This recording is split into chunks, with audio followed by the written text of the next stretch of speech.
Friends, कैसे हैं आप सब। उम्मीद है खैरियत से होंगे।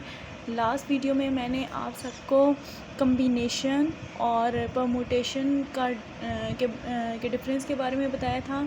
तो आज ये मेरे पास कुछ क्वेश्चन हैं। आई होप आपको समझ आई होगी। अगर आपको समझ आई है तो आपको इन क्वेश्चंस की भी समझ आ जाएगी। मैं आपको बताऊंगी कि इन क्वेश्चंस में कैसे हमें पता चलेगा कि किस जगह हमने कम्बिनेशन का फार्मूला यूज़ करना है और किस जगह हमें परमुटेशन का फार्मूला यूज़ करना है। तो अगर आपको याद हो, मैंने आपको लास्ट वीडियो में बताया था कि जहाँ पर भी हमारे पास अरेंजमेंट की बात हो रही होगी या सैम्पल्स बनाने की बात हो रही होगी, वहाँ पर हम परमुटेशन चूज़ करेंगे। और जहाँ पर हमें सिलेक्शन कोई चीज़ सिलेक्ट हो रही होगी क्वेश्चन में से, या सिलेक्शन या चूज़न का वर्ड यूज़ हो रहा होगा, या कोई चीज़ चूज़ की जा रही होगी, तो वहाँ पर हम कम्बिनेशन का फार्मूला यूज़ करेंगे। तो आइए स्टार्ट करते हैं। सबसे पहले मैं आपको ये क्वेश्चन है हमारे पास, how many ways to select 3 candidates from 8 equally qualified recent graduates from company in an accounting firm। तो आप देख सकते हैं यहाँ पर इन्होंने कहा हुआ है कि कितने तरीके हैं कि हमारे पास कि हमने टू सेलेक्ट, देखें यहाँ पे हमारे पास सेलेक्ट का वर्ड यूज़ हुआ है, ठीक है। टू सेलेक्ट 3 कैंडिडेट्स, कि हम मतलब 3 कैंडिडेट सेलेक्ट करें फ्रॉम 8 इक्वली क्वालिफाइड रिसेंट। तो टोटल हमारे पास कितने कैंडिडेट्स हैं? टोटल हमारे पास 8 कैंडिडेट्स हैं, ठीक है। और सिलेक्ट हमने कितने करने हैं? वो 3 करने हैं। तो देखें यहाँ पर उन्होंने क्या कहा है कि select 3 candidates from 8 equally qualified, यानी 8 में से 3 कैंडिडेट हमने क्या करने हैं? सिलेक्ट करने हैं। तो इसके कितने पॉसिबल वेज़ हैं? तो यहाँ से हमें पता चल गया है, ये हम यहाँ पे कम्बिनेशन का फार्मूला यूज़ करेंगे। तो कम्बिनेशन का फार्मूला हमारे पास क्या होता है? कम्बिनेशन का फार्मूला हमारे पास होता है NCR, जो कि किसकी इक्वल है? n factorial divided by r factorial into n minus r factorial. तो मैं पुटिंग करती हूँ जी। सबसे पहले यानी 8C3 मेरे पास क्या आएगा? 8C3 मेरे पास आएगा 8 factorial divided by 3 factorial into 8 minus 3 factorial, जो कि मेरे पास होगा जी 8 फैक्टोरियल इंटू 3 फैक्टोरियल। और यहाँ पे मेरे पास आ जाएगा 8 माइनस 3 विच इज़ 5 फैक्टोरियल। ठीक हो गया? 5 फैक्टोरियल और 8 फैक्टोरियल, सॉरी मैं यहाँ पे 8 फैक्टोरियल को ओपन कर लेती हूँ, ठीक है। तो मैं 8 फैक्टोरियल को ओपन करती हूँ। 8 इंटू 7 इंटू 6 इंटू 5 फैक्टोरियल, ठीक हो गया। और यहाँ पे मैं 3 फैक्टोरियल, सॉरी 3 को भी मैं ओपन कर लेती हूँ। 3 इंटू 2 इंटू 1 इंटू 5 फैक्टोरियल। तो 5 फैक्टोरियल मेरे पास कैंसिल आउट हो जाएगा। 2 को 3 टाइम मैं कैंसिल आउट करूँगी यहाँ से, और 3 अगेन मैं कैंसिल कर रही हूँ यहाँ पे। तो ये मेरे पास आंसर आ जाएगा 8 7 56। तो 56 वेज़ हैं हमारे पास कि हम ना 3 कैंडिडेट सेलेक्ट कर सकते हैं, ठीक है। The next question is, in an 1-year award research will be given for 25 students, each can receive at most 3 award, how many possible selection are there? अब देखिए, हम ये यहाँ पे कह रहे हैं कि हमारे पास 25 स्टूडेंट्स हैं। टोटल स्टूडेंट्स हमारे पास कितने हैं? यानी n हमारे पास कितना है? वो 25 हैं। Each can receive at most 3 award, हर कोई 3 अवार्ड ले रहा है, ठीक है। तो r की वैल्यू मेरे पास कितनी आ गई? 3। अब बात आ जाती है कि यहाँ पे कम्बिनेशन चूज़ होना है कि परमुटेशन चूज़ होना है। तो यहाँ देखिए, उन्होंने कहीं भी सिलेक्ट की बात नहीं की हुई, ठीक है। उन्होंने कहीं भी नहीं कहा हुआ कि यहाँ चूज़ करें। उन्होंने कहा है कि how many possible selection are there, कि कितनी भी इनके पॉसिबल वेज या पॉसिबल सिलेक्शन कितनी है, ठीक है। उन्होंने ये नहीं कहा हुआ कि हम 25 में से 3 चूज़ कर रहे हैं। उन्होंने कह दिया पहले कि वो receive at most 3 student receive कर रहे होते हैं। तो यहाँ पे हमें पता चल रहा है कि ये हम परमुटेशन यहाँ पे यूज़ हो रही है, तो मैं यहाँ पे परमुटेशन का फार्मूला लिखती हूँ NPR।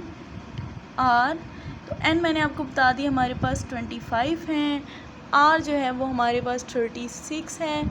तो मैं फार्मूला यूज़ करती हूँ n factorial divided by n minus r factorial. ठीक हो गया। तो n हमारे पास कितने हैं, 25 हैं, 25 फैक्टोरियल हैं सॉरी, और r 3 है, तो मैं यहाँ पे n minus r means 25 minus 3 factorial आ जाएगा।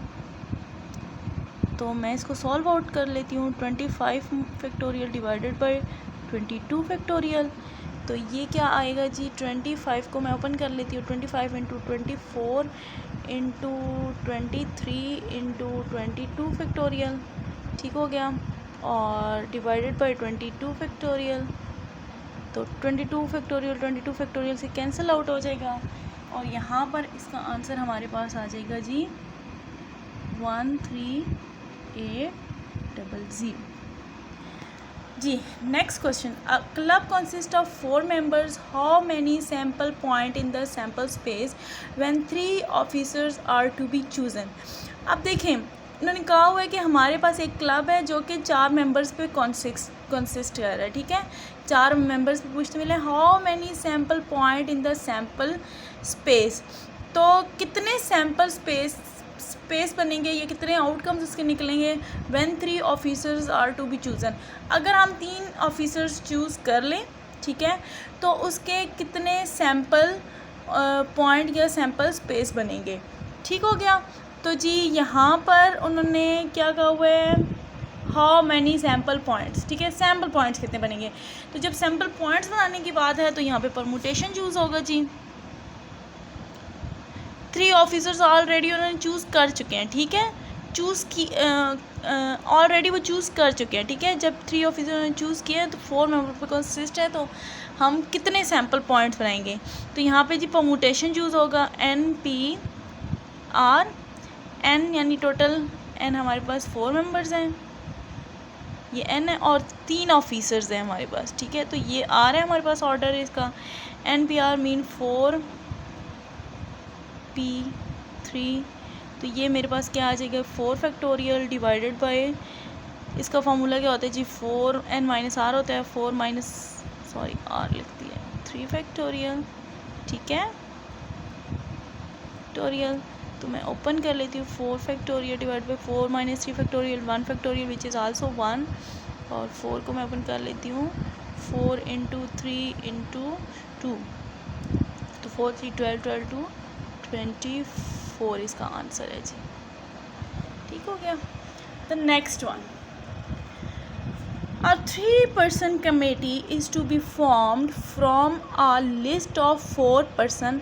How many sample points are associated with the experiment? अब देखें, अब उन्होंने कहा है कि 3 पर्सन की कमेटी है, is to be formed from a list of 4 person, 4 person में से। ठीक है, कहा है फ्रॉम अ 4 पर्सन, मतलब 4 पर्सन में से 3 की कमेटी बनाई गई है, 4 में से चूज़ किए गए हैं 3। ठीक है, तो तब इसके सैम्पल पॉइंट्स कितने बनेंगे, how many sample points are associated with the experiment. तो यहाँ पे हमारे पास कम्बिनेशन चूज़ होगा, क्योंकि देखिए उन्होंने कहा है कि टोटल 4 है और 4 में से 3 की कमेटी बनाई गई है। ठीक है, 3 person committee is to be formed. अच्छा, तो यहाँ पर कम्बिनेशन चूज़ होगा, तो कम्बिनेशन का फार्मूला आपको पता है क्या होता है, NCR n factorial divided by r factorial into n minus r factorial. तो n यहाँ पे मेरे पास कितना है जी, 4 पर्सन है, और r मेरे पास कितना है जी, 3 है। ठीक हो गया। तो n की जगह मैं 4 factorial into 3 factorial into 4 minus 3 factorial, तो ये मेरे पास आ जाएगा 4 factorial divided by 3 factorial, 4 minus 3 1 factorial.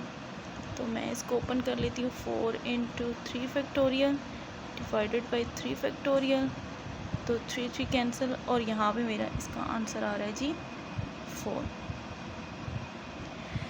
Friends, I hope आपको मेरी वीडियो पसंद आई होगी और इस वीडियो से आपको काफ़ी हेल्प मिलेगी परमुटेशन और कम्बिनेशन के क्वेश्चंस को समझने में। तो अगर आपको मेरी वीडियो पसंद आई है तो प्लीज़ मेरी वीडियो को लाइक कर दें और मेरे चैनल को सब्सक्राइब कर दें। Thank you.